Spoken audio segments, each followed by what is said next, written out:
Is glúiseacht idirnáisiúnta é main sheds a do an ard ar chlanse an cinne na bhar, agus é mar sprach aige fur a chóirs le chéile trís tógraí pobal éagsúla. Seo craobh de gcuid a gundaí a clia ar bhfuil tógra teanga idir lába acu. The aim of the group mainly is to get men out of isolation. Ballybrack, Loughlinstown, Shangana would be an area that would be maybe stereotypically or actually a disadvantaged area. There's high levels of unemployment. So we come along and we just talk, have crack, a bit of banter. We're now grown to nearly 25, 30 members.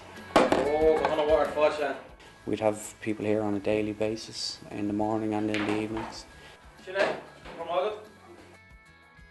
The Irish language is an activity that the lads had an interest in doing.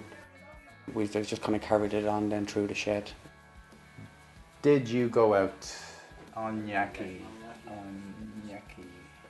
Said any activity that there would be a need or a will to do, and that's where the men's Irish class comes from. Tá siad ag fólam na Gaeilge agus tá mise ag fólam na Gaeilge freisin.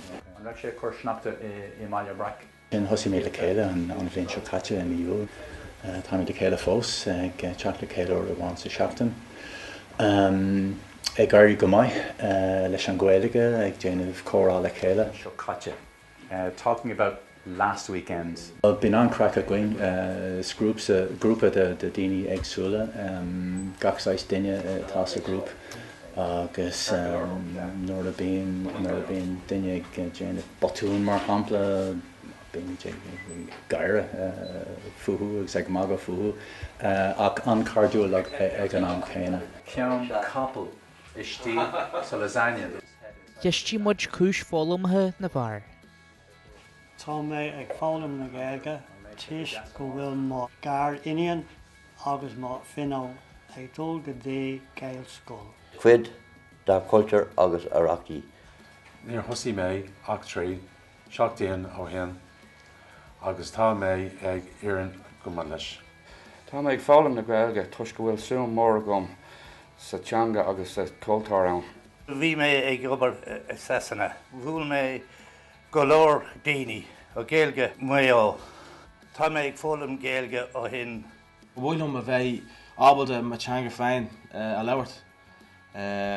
Is fear éireannach mé agus tá mé bráidú las. Ceapan tá chuaigh é cútholán It's just like a little pub with no beer in it, you know, and we're fairly strict on that. We don't want people coming in under the influence, because as the lads were saying about mental health and stuff, like there would be a high proportion of suicide in this area.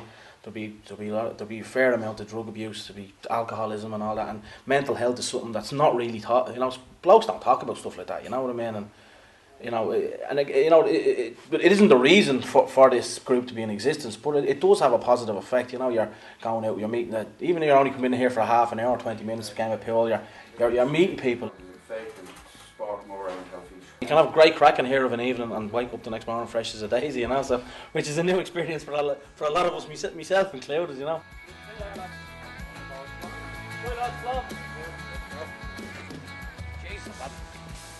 Right.